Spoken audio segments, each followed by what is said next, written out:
республиканың 40%-ка якын ерлері урмандардан тұра. Оларды контрольді тұту үшін Урман қожалығы министрлігі традицион рәвіште авиация қолдана.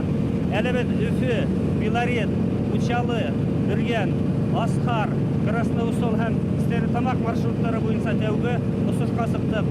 Легендар Ан-2 ұсушылары Белорет қайтерек урмандардың бірегінден сыққан тәуге түтінді көріп те қалды енді.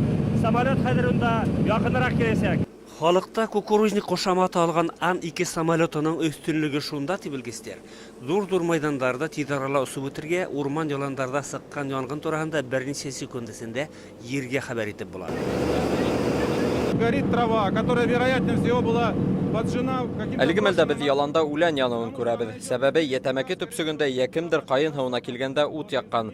Хәбәрді біз шунда ук Белорет урман хужалығына, шулай ук улар менән бергә эшләүсе янгын һүндерү бүлегенә еткердек. Янгын осрагына айрым хезмәттәр булһа, Белорет урман хужалыгы яшь агаслар ултырту менән бер рәттән урманды һаклау, хәвефле хәл сыкканда халыкты оештыру эшендә турана-тура катнаша. Біздің бит патрулирование бара, дежурство бара график бойынша. Біз вакытында аны сығып, хүндіріп, зур масштабтарға еткермейбіз. Но 19 янудар булып кетті былтыр. Ресей урмандарындағы һуңгы еллардағы янгындар күп нәмәгә өйрәтте шикелле. Урман хужалыктарында мобиль төркемдәр төзелде.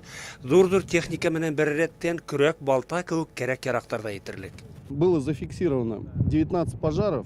Былтыр айында урман янудың 19 осрагы булды. Уларның береһен генә одак хүндердек. Чөнки ул янгын нык төпкөл урманда ине. Ә булай тиз хүндерү сыйфаты 90%-ка итә. Бүгенге технологиялар заманында пилотсыз усқыз дигән мөгъҗизәләр бар. Әмма урман хужалыгы министрлыгы тиштә елдар буена һыналган ысулдардан баш тартмай. Шул ук Ан-2 бортынан тирә-якты 60 километргаса күзәтеп була икән. Күрүебезчә, авиапатрульдең быелгы тәүге осышала бушка үтмәне. Яланда башланган янгын урманга барып иткәнсе үк һүндерелде. Ришат Медияров, Ринат Искужин, Хәбәрдар, Башкортстан.